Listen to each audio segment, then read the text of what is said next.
Vítam vás pri Leopoldovských novinách, vysielané z Banskej Štiavnice. Dnes o 14:30 sa podarilo chytiť zlodeja s menom Jozef M. Vykradol počas svojej kariéry 2 byty a 1 rodinný dom.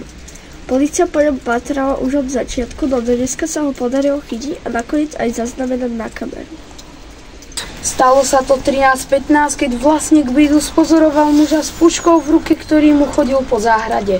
Chytil ho a začal hneď volať políciu, ktorá onedlho prišla. Chystal sa ukradnúť niečo cez 45 000 eur. V jeho aute sa našli pušky AK-47 či Jugoslav MPE 56 SUB.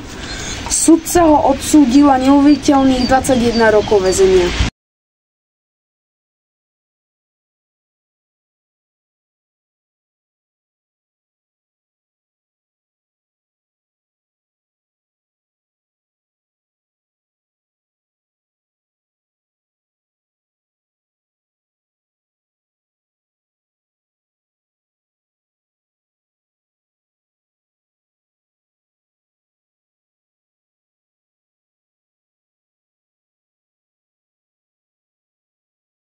Aktuálna správa. Človek menom Jaxdom na sociálnej sieti TikTok sa zvyčajne prejavuje tým, že točí videa, ako chodí za ľuďmi a ukazuje im divné obrázky.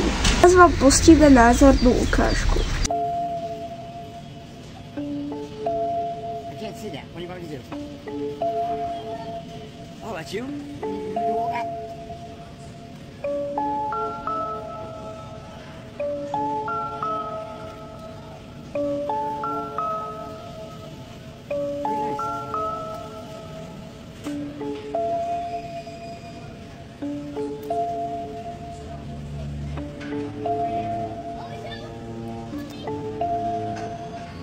Show me this.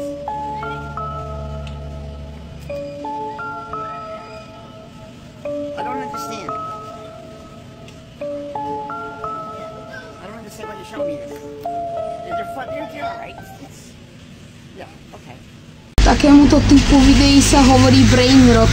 Snažte sa tomuto typu videí vyhýbať, pretože budete mať doslova skazený mozog.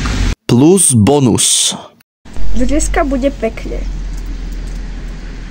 Na juhu bude pršať, na severe zasa snežiť a v Leopoldove bude dneska 15:06 je 9, takže v Leopoldove bude zajtra 9 stupňov.